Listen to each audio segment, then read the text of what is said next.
Hey yo! What's up mga idol? It's me Rems again at welcome back again sa aking YouTube channel. So kung bago ka pa lang sa aking channel, please subscribe and hit the notification bell para always kang updated sa mga panibago ko ina-upload. So for today's vlog mga idol ay tayo ulit ay mag-update tungkol sa title na paano ba i-check ang appliances item sa isang enterprises. So, bago ko muna yung sagutin mga idol, ay quick intro muna tayo.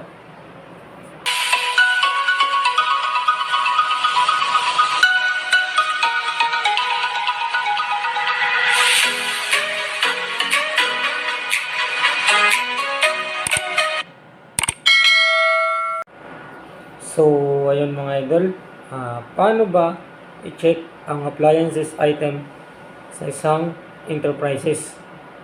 So, ganito mga idol. Binigay na sa'yo ng encoder yung inyong supervisor, ang delivery receipt, yung resibo sa pag-check ng mga item na dumating. Then, paano ba check ang appliances item sa isang enterprises? So, mga idol, napasok na sa inyong tindahan yung mga appliance item. Karamihan dyan mga idol ay naka-box. Ibig sabihin ng naka-box, naka-carton siya mga idol. Nakalagay siya sa karton, karamihan dyan. Halos na lahat mga idol. Kahit yung solar panel, tawag nito, naka-box din yan, naka-carton yan mga idol.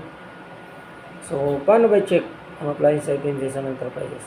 Una, siyempre mga idol, titingnan mo yung description. Halimbawa, ang item na yan ay electric fan, stand fan. So, mga idol, hanapin mo dun mga idol sa mga naka-box kung nasan yung electric fan or stand fan. Then, pangalawa, titingnan mo yung stock number. So, halimbawa, yung brand ng electric fan ay Centrix. Tapos, ang kanyang stock number ay CX-1901. Ibig sabihin ng CX, yan po yung abbreviation ng CX-1901. Yung -1901, yun po yung code niya. Then, pangatlo, ay titingnan mo yung quantity. Halimbawa, nakalagay sa quantity ay 3 pieces. Ang nakita mo pa lang mga idol ay dalawa. So, sa resibo, susulatan mo muna ng dalawang guhit. Tapos, pag makita mo na yung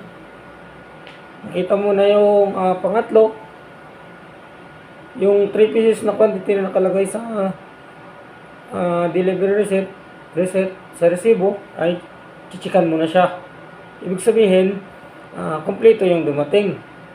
Mga idol, 3 pieces na electric fan, stand fan, Centrix CX-1901. Then mga idol, pagtapos nyan, ay bubuksan mo yung carton, yung box. So mga idol, bawal po pala sulatan sa box or carton yung bawal po sulatan yung carton or box sa kanyang body. Kasi may warranty yan mga idol. Bawal. So, dapat sulatan mo lang sa tawag nito. Sulatan mo lang sa tape. Sa may tape nyo mga idol.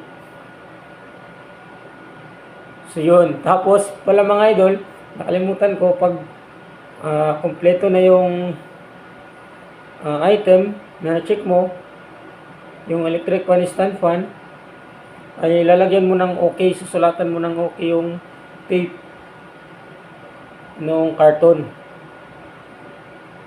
Then, pagkabukas mo mga idol, ay titingnan mo kung good item or damaged item. Yun lang.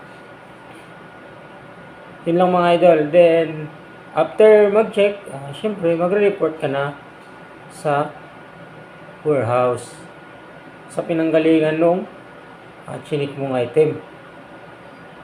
So, ayun mga idol. Kung may tanong kayo, ay paki-comment na lang sa baba.